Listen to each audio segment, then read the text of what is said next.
morning, good evening. Here we are again doing our next webinar tonight. This sounds to be a really interesting subject. We're fortunate to have Alex Sotheran from Ministry of Defence, and Alex is going to be talking to us about barrows to bunkers, the archaeology of Ministry of Defence estate. As per usual, any questions, leave them to the end. We'll try and leave some time for questions. We ran short last time, but please don't use chat. We're very, very time limited. I hope that we can get some questions and get them answered. Anyway, I'm now going to hand you over to Alex straight away. Okay, Alex, it's all yours. Brilliant. Thank you very much, William. I don't know how many people are watching tonight, but thanks everybody for turning up. It's nice to be invited as well by the group. Yeah, I'm going to talk really a bit about some of the historic environments across the Ministry of Defence estate. I always say that I'm a MOD archaeologist because I actually work for the Defence Infrastructure Organisation, but nobody's ever heard of that. So I always say Ministry of Defence because it just makes it a little bit easier for people to understand.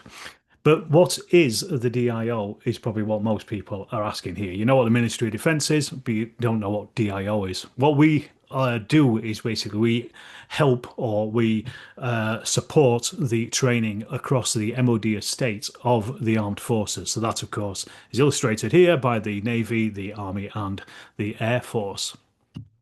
We are the estate expert for defence, supporting the armed forces to enable the military capability. I've just taken this literally off our website, building, maintaining and servicing infrastructure. And this team, the wider team includes the ecologists, the planners, foresters, public rights of way, historic building experts, and of course, myself and my boss, archaeologists. And as I said, we are there basically to ensure a fully functioning military training estate, which is constant. It's pretty much the 365 days of the year. They pretty much only take off, Christmas and Boxing Day, and almost pretty much 24 hours as well. So there is a lot of activity on the estate of the MOD. So we're going to be exploring some of the historic environment of that estate and basically what I do in my day-to-day job. So to give you a bit of a background here, the pink symbols that you can see there on the map on the right hand side are the actual training estate itself, and this is under the ownership of the MOD in the UK. It's about 1% of the UK, so it's one of the landest. The MOD is one of the biggest landowners of the UK. We have over 1,000 listed buildings on that land. We have 773 scheduled monuments on that land, over 10,000 archaeological monuments, which are not scheduled but are known about, so known about in their local area, 10 World Heritage Sites, 6 registered battlefields, and to cover all of that, 2 archaeologists and 3 historic building specialists, of which I am one. So I cover what we call euphemistically the North and Scotland, and that's basically a line from about Lincolnshire all the way up to Cape Wrath, which is a little dot right at the top of Scotland there. My boss, Richard Osgood, if you've ever seen Digging for Britain, you've probably seen him on it because it's pretty much the Richard Osgood show at this point. He covers the South and Wales and also Salisbury Plain as well. So between us, we are quite stretched.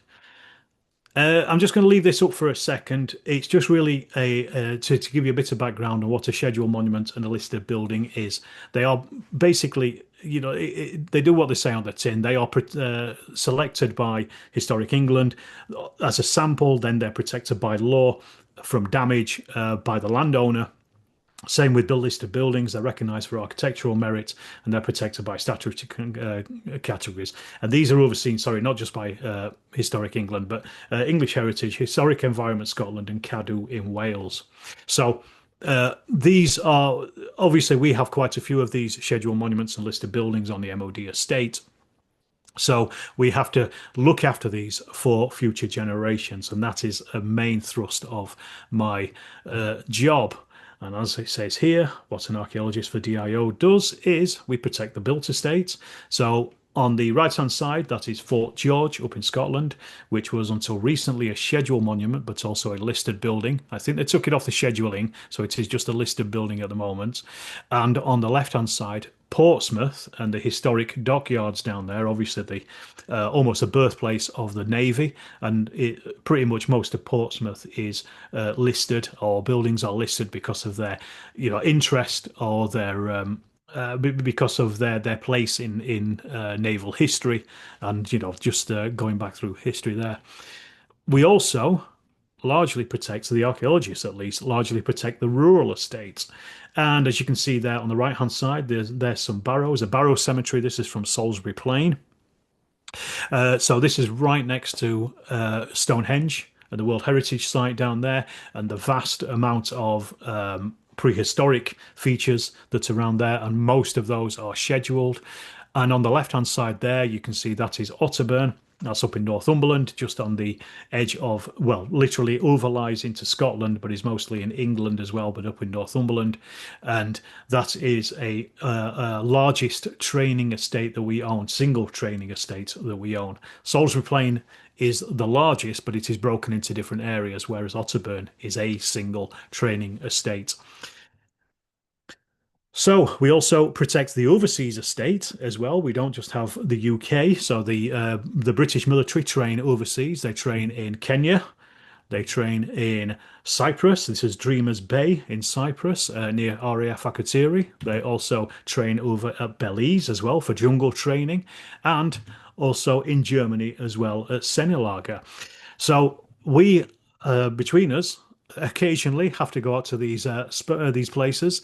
So I was out in Germany just last year. In fact, this time last year, just before Christmas in 2024, for a week. Just to assess some of the archaeological sites that we have out there and have a look around the site as well for familiarization. And I was also just in Cyprus for a week just in October as well, down at Dreamers Bay, in fact. Now, these sound like great holidays, and I assure you they would be, but we do have a lot of meetings, and we do have to cram quite a lot into these visits whenever we are out there. So, as idyllic as it may sound, they are very busy because we don't get to go to these places very often, so we have to cram in as much as we can in the time that we're there. So it is pretty much go, go, go. But it is also great to get to see some of these places that a lot of the public don't generally get into. So that's kind of like the introduction, really, to my job and my role. And I'm kind of going to talk a little bit, fill in a few bits and pieces here as we go through the rest of this talk. And this slide really just kind of gives you a pretty good idea of some of the heritage assets on the defence estate. So in the bottom right hand side there, these are, I think these are lynchets, they're called, or they're old medieval farming systems. These are down on Salisbury Plain, and you can see them very clearly, scheduled monuments. On the left-hand side, we have some Bronze Age monuments, in the form of cup and ring marks at Feldon Ranges near Catterick, and again another scheduled monument. And then just above those at Marne Barracks near Catterick are these Spitfire pens, and these are from the Second World War, when the German bombing was starting to attack the RAF airfields. They started to split up the aircraft instead of having them all in one place, and these are some of those remaining assets. Again, these are scheduled monuments, and what's happening here is we are literally clearing scrub off. This was a volunteer day. It was one of my very first days, actually, when I started work with the MOD 10 years or so ago now. And I was almost pinching myself, thinking, I can't believe that I'm spending my day clearing Spitfire pens, because I have a bit of a passing interest in military history, which you may pick up as we go through this. So that was my introduction to the MOD, and it has remained as interesting as that for the rest of my career so far. So what I'm going to do is I'm going to take you on a bit of a tour of some of the sites that I deal with in particular, some of the sites that I know pretty well. The first one here is Kirkcudbright. This is up in Scotland. Just off the A74. It was bought up as a training area back in 1943 as part of Operation Bolero, which was the build-up for the D-Day landings in Normandy in 1944. This was bought in 43, the year before. And interestingly, one of the first things that the MOD did is they actually had a turnip harvest, because there was a lot of farmers there. They got rid of the farmers and they had to harvest the turnips that they'd been growing and turn it all into turnip jam. I'm not entirely sure what happened to the turnip jam afterwards, but I don't particularly want to know. I'm not entirely sure turnip jam is the nicest jam, but this is Kakubri itself. So on the left-hand side, this is one of the things I kind of want to emphasize really with the estate. You can see cutting through the center of the training area there, this is the left-hand picture, is the tank road. So this is reinforced tank road. The site was originally used and still is used as a tank training area. They don't use it so much now, but in the Second World War, it was first used by the First Polish Armored Division. They were the first units to be using it, and then various other armored units came through there. So there are concrete reinforced tank roads running through the centre of the area. But what you can see is that they are actually cutting through these ridge and furrow marks, and you can see these quite clear on this photo. It's a brilliant picture for it. And what has happened is simply by the fact that the MOD bought up the land in 1943. These have not been impacted on. So these are medieval farming systems. Some of them come up really to about the 19th century, but they're generally about medieval times, a bit later as well. But they kind of go out of favour once deep ploughing starts to come in, and then they get ploughed out, so they are no longer existent in a lot of the UK. What we find on the MOD estate is that we kind of preserve almost in aspic some of these historic environments and landscapes that you just don't see in the rest of the country because they're not built on. They're not urbanized.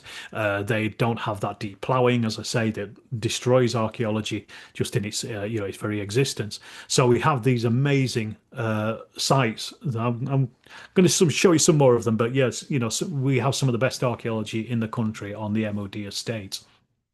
On the right-hand side is a prehistoric fort. This is called Doon Hill. This is at Kakubri as well. And you can see it's actually got a concrete tank platform built onto it. This was built, I think, in the 60s because it's a raised area. So they were using it to site tanks for firing across into the training range itself. This is a schedule monument. And you can see that it's a prehistoric hill fort because you've got the little ramparts just above where you can see where the concrete is. Just above those, the little semicircular parts are the ramparts of the original fort from prehistoric times, probably Iron Age, I think.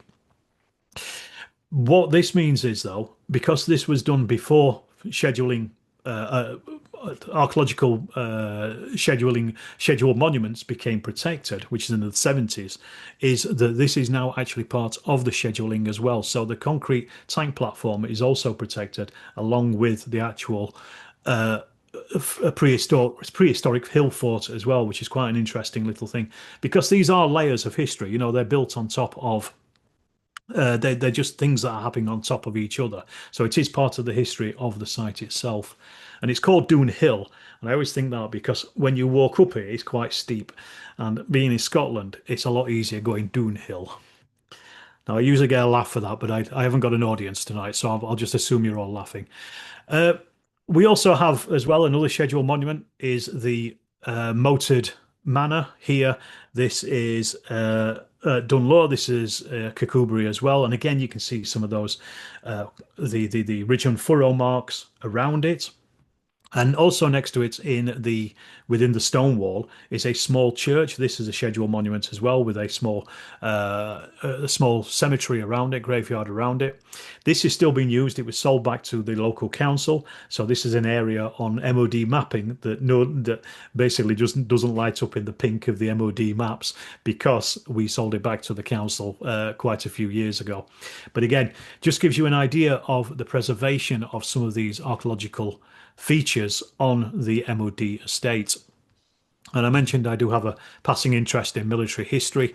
The Kakubri Rangers are really good because they are covered with hard targets, which is the euphemistic name we give to tanks that they fire at in the army. On the left-hand side is a Comet, late war British tank. As you can see, being used as a target there. And on the right-hand side, I normally ask the audience if they can identify this. I won't do that now, but this is an A29 Tortoise. This was a prototype heavy tank at the end of the Second World War, British heavy tank. There were only 6 of these made. of which only two and a half now exist. One of them is the Bovington Tank Museum. Half of it is down at Lulworth Ranges. I think it's Lulworth Ranges down in the south. And then we've got this one up at Kirkcudbright as well. So just sitting there. And it's one of my favourite things to go and visit when I go to Kirkcudbright. I love the tortoise. And I'm sure the rest of the audience, as you're listening, agree with me how lovely a tank that is. Right, I've mentioned it already. Let's come to Otterburn. Excuse me. As I say, this is just on the border of England and Scotland, up in Northumberland. Just on the, I'm trying to think which road this is. A68. You come off there to Otterburn Camp. This has a large amount of archaeology on it. I think there's over 70 scheduled monuments up at Otterburn. Not so many listed buildings, but a lot of scheduled monuments. One of which is the one on the left. Well, this are left and right. These are some First World War trenches. These are late First World War, probably 1917-18, because they have some island traverses built into them. But you can see the communication trenches and also the firing trenches as well. Back in 2006, long before I even dreamt of being a MOD archaeologist, I was actually part of a team that excavated a few slots into these, and we still found that they still had some of the original trench furniture in them. So they still had some of the uprights for the revetting, some of the duck boards in the bottom of them, still being preserved in really, really good condition. These have now been scheduled. I think they were scheduled in about 2018. So again, these are being protected from damage by anybody for future generations. Otterburn, being a training estate, also has lots of military archaeology in it. Top right hand side is artillery observation bunker.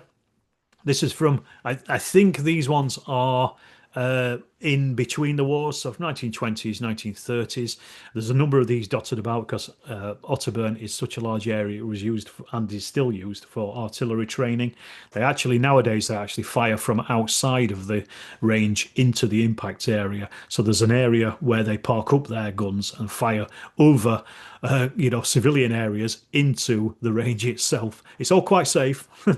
Don't worry too much. It is quite safe. But things have changed quite a bit. They used to sit in these bunkers and watch the fall of shot, but they don't do it anymore. This is a scheduled monument. In the bottom left-hand corner is a bastel. It's like a castle, but with a B. This is what we call a hairy bastel. There's a few of these across the Otterburn estate. Some of these, these were actually used. These were built in the later medieval period, some probably 15th, 16th century onwards. And this was when the border reivers were coming over from Scotland and basically rustling sheep and attacking places in these border areas up in Northumberland. So these are protective sites, really. So this would have had probably a wooden structure on top of it where the family would shelter in case of a raid or attack, and they would put all their sheep and their cattle or whatever into the stone area below where you can see, and then obviously seal it off. The stone walls there are about 2 meters thick, so it is a really, really defensive area. And Otterburn, I mean, has been, a military area. It's been, an area of tumult for centuries, and it goes all the way back really to the Romans. And this is one of the finest sites on Otterburn, at least, amongst us archaeologists anyway. This is a site of the shrine of Cocydius. Cocydius was a local war god for the local British tribes in this area. But when the Romans moved into the area, because we're quite close to Hadrian's Wall here, about 20 miles north of Hadrian's Wall, when the Romans moved into the area, they actually took Cocydius as one of theirs into their pantheon. And this was rediscovered, I think, only in the 1980s. And it's a little shrine to Cocydius. You can see here, on the right-hand side, that's looking at it. It's a little figure set into a cartouche. You can see he's holding a spear in his right hand and then a shield in his left hand. And the cartouche itself looks almost skull-like. So this was a war god, and as I say, it was used basically taken over or worshipped by the Roman soldiers. And you can see overlooking the estate on the left-hand side there. It's right next to a spring. It's a perfect place for a little shrine. There's a little area just to the left of the carving, which is a small room where you will probably leave your offerings for this god. And it's a lovely spot and always nice to go and have a look at as well. And I mentioned Hadrian's Wall and the Roman activity there. This, I was just up here just the other day. This is Chew Green Roman Fort on Otterburn, and you can see it there. Well, I say fort, it's several forts. There's about three or four of them here, overlaid over one another, in use for maybe 100 years tops.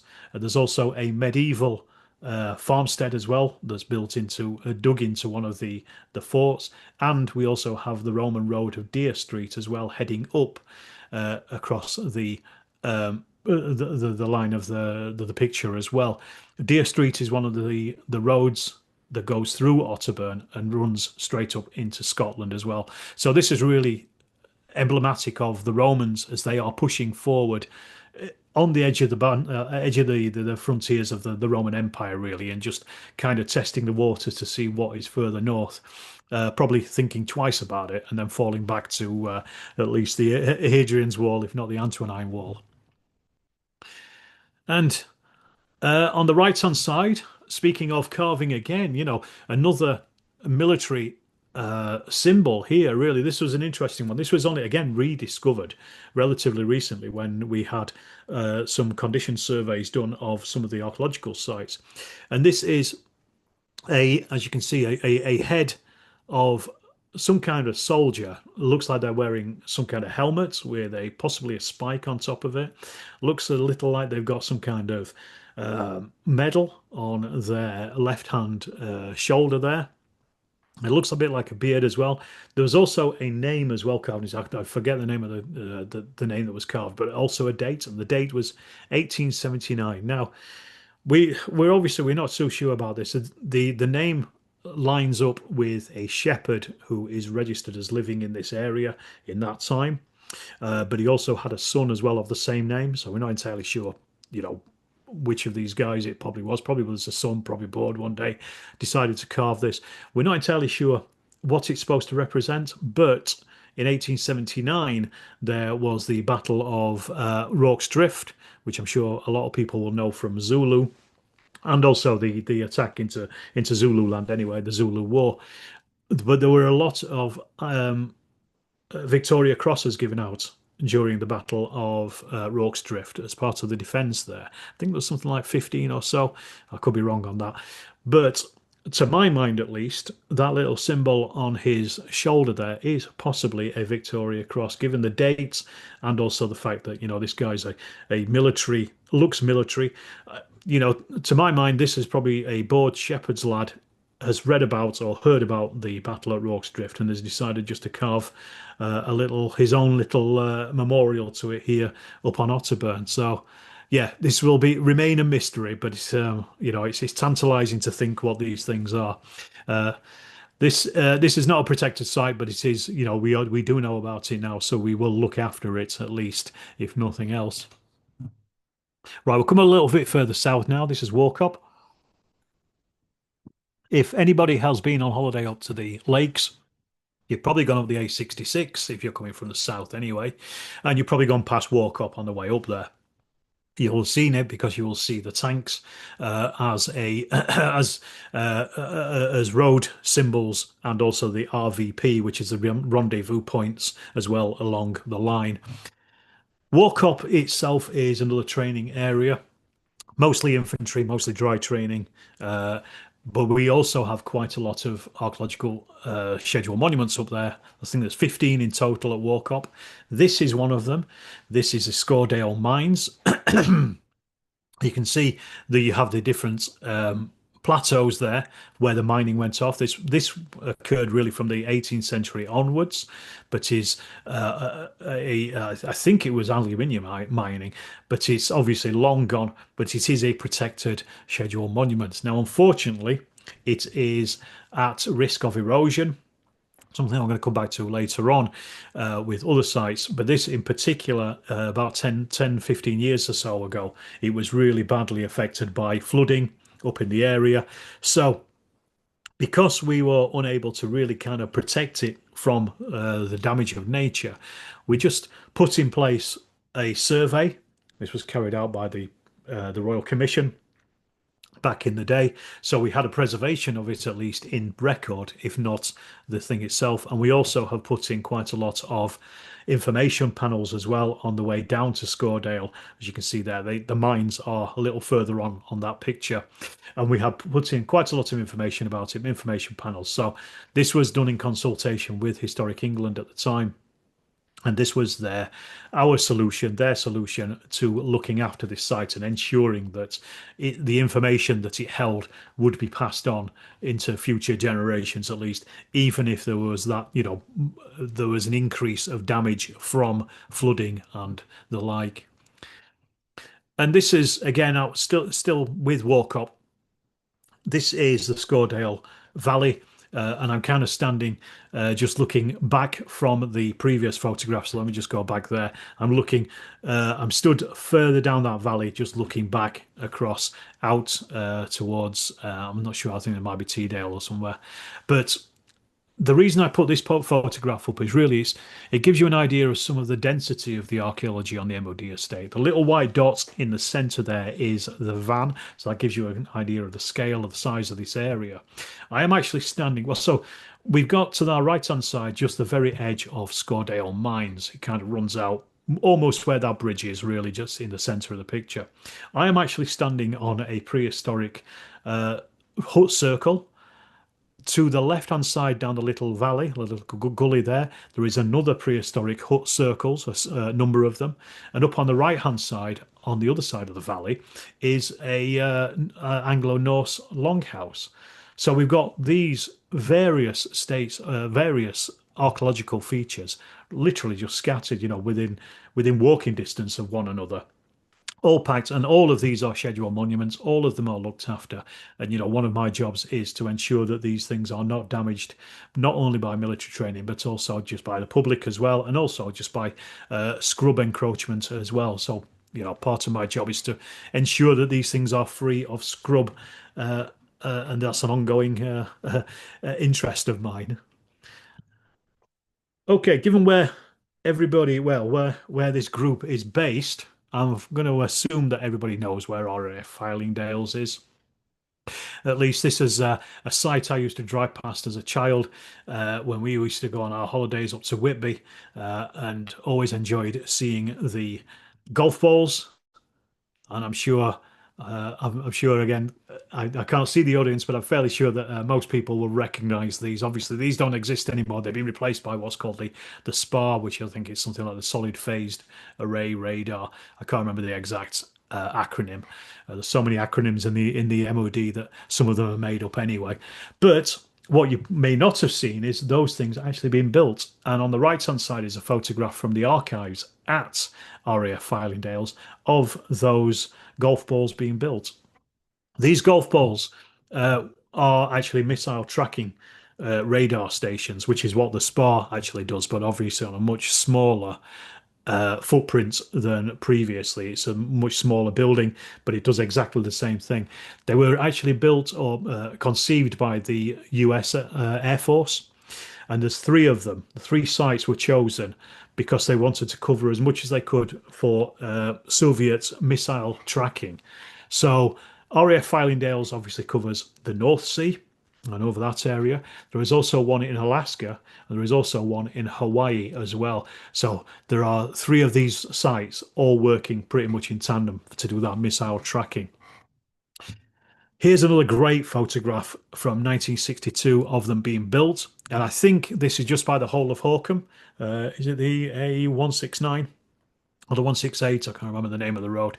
But what you can see here is a massive convoy of them bringing down these the structure itself excuse me, each one on an individual lorry, and you can see the lorries winding off down to the left there, and also winding down, coming down the whole of Holcombe on the right hand side up to the top as well. Now, what you might not be able, what you may not have seen immediately, is that there's a little lay-by about halfway down the picture. If you look at the cab of that lorry that's right in front of us, and just to the left of that, there's a car that's parked up. You can kind of almost imagine the conversation that's going on in that car. Somebody's turned to somebody else and said, "I don't know why you've stopped here. We've got to wait here for hours now while these things go past us."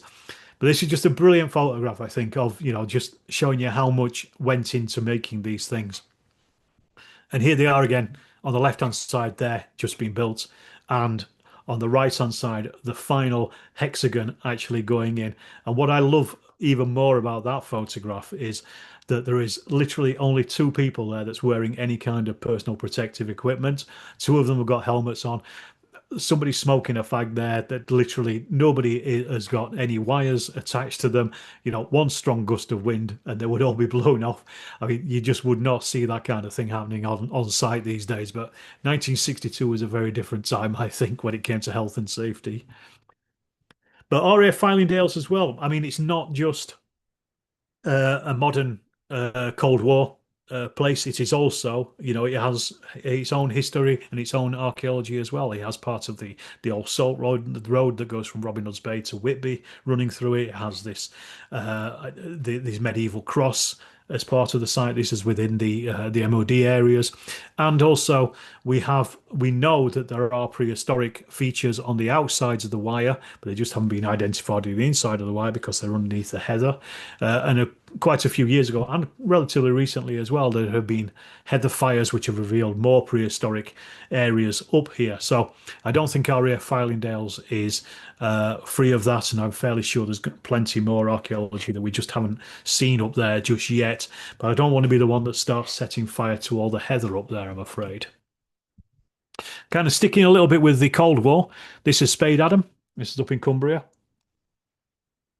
Excuse me. I was recently up there. Again, just for various meetings and things. There's quite a lot going off up at Spade Adam at the moment. But this was initially used back in the 1960s as part of what's called the Blue Streak rocket testing area. You can see it there on the left-hand side. That is Spade Adam in the 1960s. The rocket is in place there. Spade Adam itself was used just really for testing the engines of the rocket. The rocket that is launching on the right-hand side is actually in Australia, at a place called Woomera. Woomera. I can never pronounce it.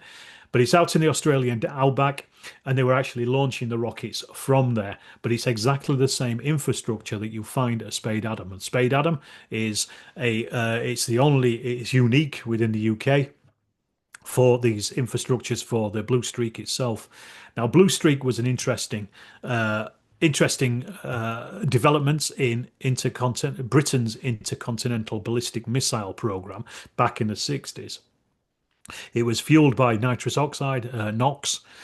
You have to mix the two of these components to be able to launch the rocket itself. It takes about 5 or 6 minutes to actually fuel it up enough for it to be able to launch. However, within that time, Soviet missiles would have struck the site and it would have been completely destroyed anyway had there been an attack. So it was completely obsolete before it even got off the ground, so to speak. However, Blue Streak itself went on to be used by the European Space Agency as part of some of their rockets in the 60s and 70s. So it did actually find a second use afterwards. We have at Spade Adam some of that infrastructure still remaining, and the Blue Streak rocket itself, which you can see there in the center photograph. You can see the engine flushing sheds on the right hand side. You see how big those are, big concrete buildings, and then also the engine testing bed on the left hand side. There's a couple of those. This is at Grey Mare, the other one is at Prior Lancey. Now all of these are protected monuments. The concrete is a schedule monument. Both of them are schedule monuments, and the rocket itself is a listed building. It's one of the very few movable listed buildings because it's on that cradle, which is on rollers, so it can actually be moved about. And this is what I mean about protection of these kind of sites and these kind of these heritage assets. The cradle there. This photo was taken quite a few years ago. And you can see that the paint on the cradle is starting to get a bit green from the weather. It's getting a bit weathered, and it had to be repainted in order to protect it. And we actually had to source the 1960s paint and then get listed building consent to be able to actually repaint that cradle, because this is, we try to find as close as we can to the original, as much as we can to protect these things. So it just shows you, even these things aren't forgotten about on the MOD estate. But also Spade Adam himself, I mean, doesn't just have, again, these sites aren't just these individual military sites. This is a sheep stele. It's a medieval period feature. This is for keeping sheep and cattle in. This has collapsed obviously over the years, but it is a protected schedule monument. So again, this is another one that we have to look after. I have to take care of this as part of my day-to-day job. Now let's go a little bit further north and a little bit further west as well, and out to St Kilda. On St Kilda, there is a radar tracking station, which is MOD owned, but we also lease the land up there from National Trust Scotland, or Nature Scot as they're now known, and Historic Environment Scotland as well, who look after this tiny little island about 40 miles off the coast of Scotland. No longer inhabited, it used to be, I'll talk about that in a second, but we have a permanent MOD facilities up there, accommodation facilities. The radar tracking crew go up there for a few months at a time, stay on island for a few months, and then come back off, and then go back every so often. So they have a changeover quite a bit. You can see the kind of the landscape that we're looking at here on the right hand side. It's just a nice photo I thought I'd put up there. St Kilda had a small population. At its height, it was about 200 people. By about 1930, it dropped down to about 70 or 80 individuals, I believe, and it was just unsustainable. So they had a vote and they actually left. And the island then became uninhabited. They left behind their buildings, their village, and you can actually visit St Kilda now as a tourist. You can get on a boat and go out there. I went on a helicopter out there, but you can go on a boat out there in the summertime, and that's the best time to do it because your helicopter doesn't get stranded like mine did for a week. But the buildings are still intact. These are now looked after, as I say, by Nature Scot.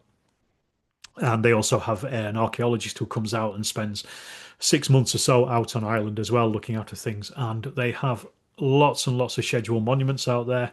On the right-hand side, one of them, or I think 1,200 of them, are these things. These are cleats, and these were used for drying out peat and for storing food like meat and things. And you can see that higgledy-piggledy way that they're built. There's a reason for that is because you basically pile up your peat, you build these things around them, and you make them like that so they've got holes in them so the wind will blow through and dry out the peat quicker. The peat is obviously used for burning in your fire. So there's, I think there's 1,200 of these scattered across the islands, and they are, I think, every single one of them is a scheduled monument as well. The reason I was up at St Kilda was because Guard Archaeology were doing some excavations up there when we, the MOD, the Royal We, were building new accommodation blocks, which were a lot more in line with the island, a lot more sympathetic to the island, because the last ones that had been built, the accommodations had been built, were from the 1950s. So they were pretty much out of date, long time ago. So there was a redevelopment to make new accommodation blocks. So this led to the largest open area excavation on St Kilda that has ever been done. There have been small shovel pit testing up at St Kilda, but nothing to this scale. So it meant that I was able to get up there, go and chat to the chaps at Guard, and I did a little bit of digging, which was enough for me, I think, at that point. But it means that I have actually done some digging on St Kilda, if nothing else. So I've got that under my belt. But yeah, it was an interesting site. And as I say, I went out there for 3 days, ended up getting stuck there for a week because the helicopter was grounded due to bad weather, which is always a problem when you're visiting these places in the middle of January, I guess. Okay, I'm going to come on to something else that we do as part of the role, and this is Operation Nightingale. This you may have heard of this. I mentioned Digging for Britain. It's been featured on that quite a few times. My boss in particular, Richard Osgood. This is a program of works that we do within the MOD areas which engage veterans suffering from PTSD and various combat injuries, and basically use it as a pathway to rehabilitation through archaeological works. And it is a really good way of getting, just helping people really. And one of the sites we worked on relatively recently was at Yatesfield, that's Otterburn. This was a series of Iron Age roundhouses, which you can see here very clearly from this aerial shot of one of them. This one was sandstone slabbed on the floor, probably a working area. We excavated three of these over 3 years using Operation Nightingale participants as volunteers and also local Reedsdale Archaeological Group as participants as well. And really nice, good bonds formed between the two different groups. We've got some good friendships out of it. And got some really good archaeological work out of it as well. You can see here on the left-hand side that slabbed floor. And we weren't entirely sure what these buildings were being used for. There wasn't a huge amount of domestic artifacts in there. There was bits and pieces like the quernstone you can see on the right hand side, which is used for grinding grinding corn. We found quite a few bits and pieces of those, but not a huge amount else. But Otterburn very rarely gives up its secrets, to be honest, and we find that we don't get that many artifacts. However, that said, we did find the thing on the left hand side, which is a piece of Roman glass. The bottle on the right hand side is something similar to what it would look like. It's not what we found, but it's something similar to what we found, a fragment of. Given that Hadrian's Wall is about 20 or 30 miles south of Otterburn, this shows pretty much close contact with the Roman world, at least by these people in the Iron Age roundhouses, which are really nice crossover of those two worlds. The Iron Age roundhouses dated to around about the 2nd century, which is when the wall was being built itself anyway. So there had been a lot of Roman activity in the site, and we know from other sites in the area there's quite a lot of connection between the Romans and the locals as well. And they're obviously trying to get some of these nice fine items. We also found quite a lot of, well, I say a lot of Iron Age pottery. This is pretty much our entire archive for the 3 years that we were excavating that site. We found only a few more bits and pieces, but these are bits and pieces of Iron Age pottery that we found. This is all handmade stuff, but we were very excited when this stuff came up because, as I say, we very rarely find anything at Otterburn. But Operation Nightingale is all about the participants. It's all about the people, and it's all about training and helping people, work through various issues. On the left-hand side, we have a photograph there. The guy on the left is Terry, ex-RAF. He used to work with the Red Arrows as one of their armourers. And on the right-hand side is Sean, ex-Navy. He was Falklands veteran. Now, through Operation Nightingale, Sean actually went on to do a degree at Bradford University doing archaeology, and he just finished this year with a first, which is better than what I got when I went. I got a 2-1. He's got a first. It's amazing. He's nearly 70, so it shows there's life in the old dog yet. But Operation Nightingale is also just about teaching these different skills and different outlooks, and a lot of the Ob Nightingale veterans have actually gone on to do university degrees, and one or two of them have gone on as well to actually work in field archaeology as well as a second career after a military career as well. So this is the most recent one that I was involved with. This was Forward Barracks. This is a project I put together. This was looking for the Roman road of Watling Street that runs through the barracks that was built in the 1830s. I don't know if you can see on these maps, but you can actually see the line of the road goes right through the barracks itself, and it actually cuts through the playing field, of the barracks, which is in the Google photo in the bottom right hand side. So we went looking for it with Wessex Archaeology. And again, this was an Operation Nightingale project, so it was staffed with veteran participants. Unfortunately, we missed the road by about 2 meters. We put the trenches in the wrong way, we in the wrong side, about 2 meters away from the road itself. But that means there's possibly a chance of going back. What we did find though was some possible hard standing of some small huts, which are, you can just see them at the very top of the photograph on the right hand side of the aerial photo. These are probably from the Second World War when the barracks was being used, and probably the number of people in there were increasing as well. We did find in that central photograph, we did also find as well a cobbled surface, which we're not entirely sure what date it was because we just ran out of time to get any dating out of it. But it's a reason to go back in a couple of years and open up some more targeted trenches on the road itself, and also just try to understand what this surface is below here. So again, another great Operation Nightingale project that really engaged quite a few volunteers, and again, real good friendships were born out of this, and we got some great archaeology out of it as well. So, we have these two outlooks from these projects. Right, so I'm quickly going to talk a little bit about threats to the estate, and this is one of the things that really is a main part of my job. And we do have tenant farmers across the estate. It is pretty much all arable, so it is all animals. Is that the right word? Arable? I'm not sure. Anyway, it's all animals, so it's cattle, sheep, and that kind of thing. But the problem is they do cause issues, and you can see on the left-hand side there that they cause sheep scrapes. So they will dig into anything that is upstanding, like a scheduled monument, for example. They also cause paddling as well, which you can see on the right-hand side there. But what we do is we just try to put in place various ways of dealing with these and minimizing and mitigating the impact that these threats have, really. So it's things like moving a feeder, for example, and allowing the ground to regenerate, or bringing in soil from outside of the area and just packing it in, and just making sure that there's some kind of protection over the top of it to stop the sheep coming back to these things. Of course, we also have burrowing animals as well, rabbits and badgers. Badgers being particularly protected as well by law anyway, so they're difficult. We do try to move them off, obviously, if we can. I've got a project at the moment up in Scotland doing just that, but the problem is they generally find another way in. But we try our best. We're kind of chasing them around the estate at this point.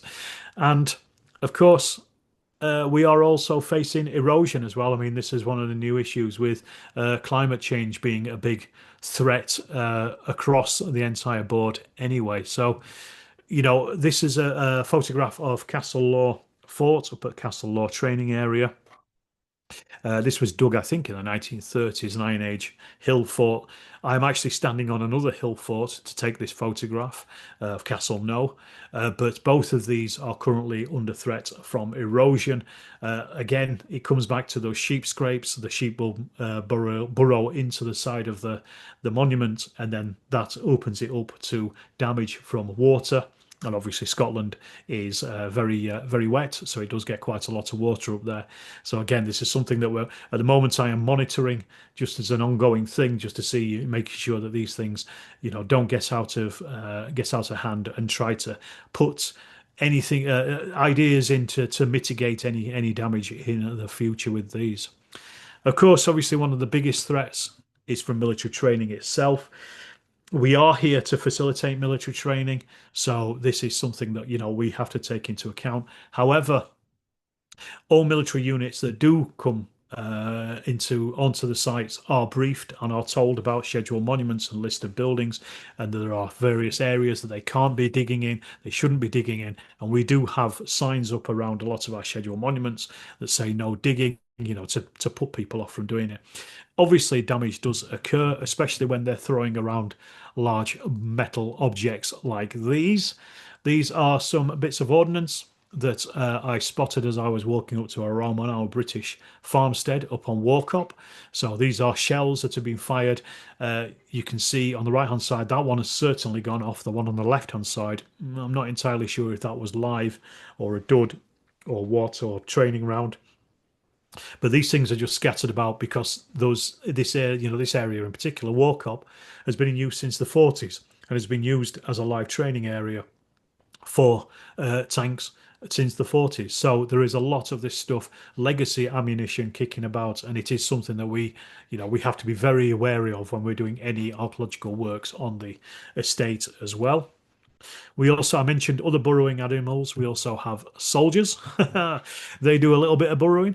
They are told not to do these kind of things, but occasionally we do get damage. But we work very closely with the Historic England, Historic Environment Scotland, and the Cadw inspectors to mitigate these issues. So, for example, the one on the left-hand side is a small Bronze Age barrow. It had been excavated, shall we say, by some soldiers who'd set up a firing position there.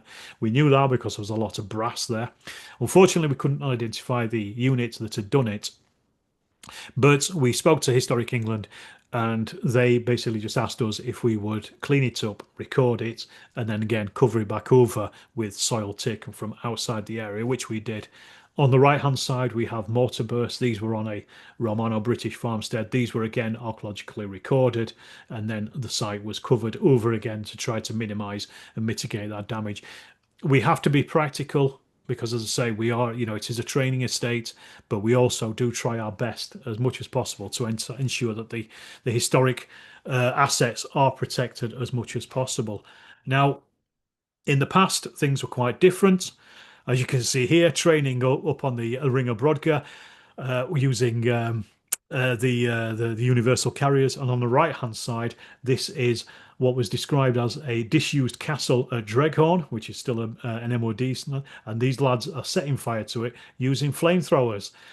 Now, that's what we used to do. We don't do that anymore. We do have a team, myself is part of that, who do advise on how to protect the historic environment and ensure that, as I say, all these issues are at least mitigated as much as possible, as much as we can do, and hopefully for the future. And I will wrap it up and say thank you very much for that. And if you do have any questions, now's the time to ask them.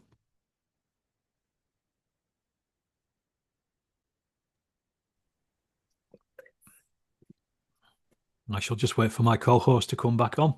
Right.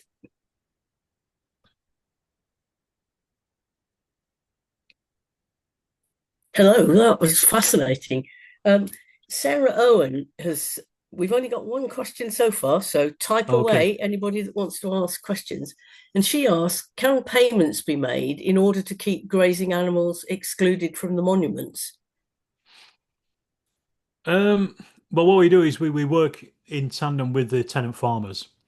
We have we have land agents that also work for the Ministry of Defence who are in touch with the tenant farmers. So we work very closely with them if there are issues when it comes to the monuments. The thing is with things like sheep, the photos I showed are pretty are like an end result of something. Generally, most of the monuments are pretty well protected. Sheep, for example, are really good because they're nature's lawnmowers. So they actually keep down the scrub. They're really good at doing that kind of thing. You can set them free and they will just work their way through all the scrub. So they're keeping that down and they are minimizing damage to the monument in itself. It's only sometimes the photos I showed, where occasionally they will burrow into a monument. It's quite difficult. We do have stock fencing in places. Up at Castle Law, for example, I talked about the erosion that had been caused by sheep scrapes. What we did there was we put up, we do have internal funding where we put up stock fences to keep the sheep off the monument while it recovered. But obviously, we would like them back on there at some point in future because, as I say, they do keep down the scrub in the first place anyway. So it's getting that balance between the farmer and their livelihood and protecting the monuments, but just ensuring that various things are put in place to do these things. So yes, there is. The short answer is yes, there is funding to keep them off the monument, but we also we have other things to spend money on as well. Janet Waite asks, do the military check with you before choosing new firing ranges? Before choosing new ones, well, to be honest, I don't think they actually do. I don't think they have any new ones. What we're trying to do as the one of the biggest landowners in the UK is actually get rid of some of our holdings because it's because of sustainability, really. And we have a lot of sites that we're just not using anymore that are it's obviously still have to pay for upkeep. You still have to pay for, keep lights on and all that kind of stuff and infrastructure and things. All these things cost. So we're trying to save money by doing what we call disposals, which is basically just trying to get rid of as much of the land as possible. So, for example, Forward Barracks, one of the reasons that I excavated there is because that is currently up for disposal. It's going through the planning system at the moment. We're trying to get rid of it, and it might go to a developer to build housing on the playing fields or whatever they want to do with it. The barracks themselves could be turned into nice flats. This is something that's happened down at the Rifles. Down in Salisbury, for example, that was bought up, and then the Rifles HQ down there, and that was turned into flats. These things can happen. So what we're trying to do is we're really trying to get rid of stuff as much as rather than take on new areas. But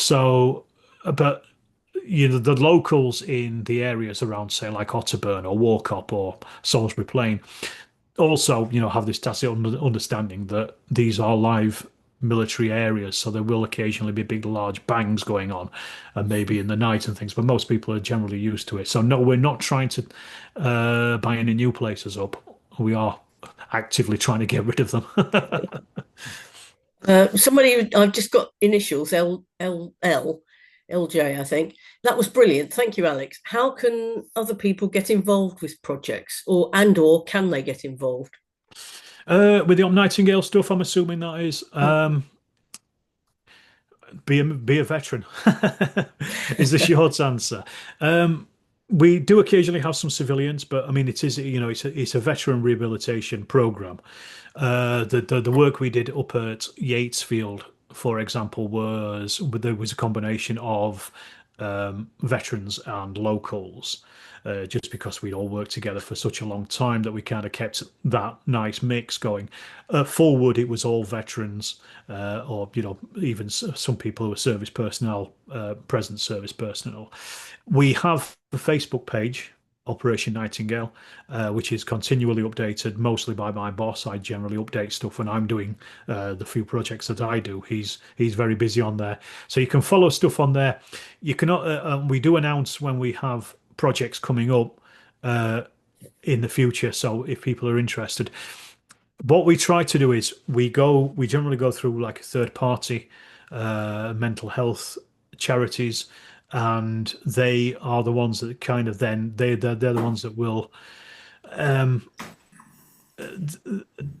trying to think of the word really, but vet the vets to understand what the various mental health issues, because I'm not a mental health specialist, far from it. I'm an archaeologist. So we have specialists, professionals who are able to do that. So they are the ones that you would get in contact with in the first place, but that would be through an advertisement pretty much on Operation Nightingale Facebook page, really. Because of the comms from the MOD, that we're only really allowed to have the Facebook page. They don't allow us to have any other things, unfortunately. But we do also look for volunteers from time to time, and we're happy to take them on if we can accommodate them, of course. But it's I don't want to say it out loud, but there's kind of a hierarchy. The veterans get the first dibs, kind of thing. Right. Well, I think that we're about out of time. So thank you very much for answering those questions, and I'll hand you back to Bill. Brilliant, Alex. That was absolutely super. I'm certain we have got a part two, although it's going to be the back end of next year. So just get a spot in your diary. We'll write to you about it. I've got to move on quickly because we haven't got a lot of time. Just to let you know that we still have a few of our copies of our village history book. Just ping us an email and we'll gladly sell you one in due course. And again, we are self-funding. We rely on your donations to make these things happen. We get quality speakers and we hope you agree with us that that is the case. But donations, large or small, always appreciated. I'll give you our bank details just in case you're feeling generous as we approach Christmas. So the account is Thornsley Street History Group. The sort code is 206146, and the account number is 034298881. That's a sort code of 206146, an account number of 034298881. Okay, well, but again, thank you to everybody who has donated, and also we'd like your feedback as well. So let's have that as well, and we can pass that on to Alex, and it helps us organise other speakers in the near future. Next webinar is going to be the 26th of Feb next year. We've got Yannick Signia coming back to us, and he's going to talk to us and expand on last year's webinar, which is very popular, and he's going to introduce new insights into the production, distribution and use of medieval pottery. He's a brilliant guy, good to listen to, so let's get that into your diaries. You will get something from us in due course. So I'd like to just say thank you to all our UK viewers and also our friends from Switzerland, Ireland, Italy, Belgium, Brazil, Jersey, United States, Canada, and possibly even Australia and New Zealand. Okay, so that just leaves me to wish you all the best for Christmas. I hope you have a peaceful time, and I do also hope that you have a happy new year. So I'll leave it at that, and hopefully we'll see you all again in the new year. So good night and best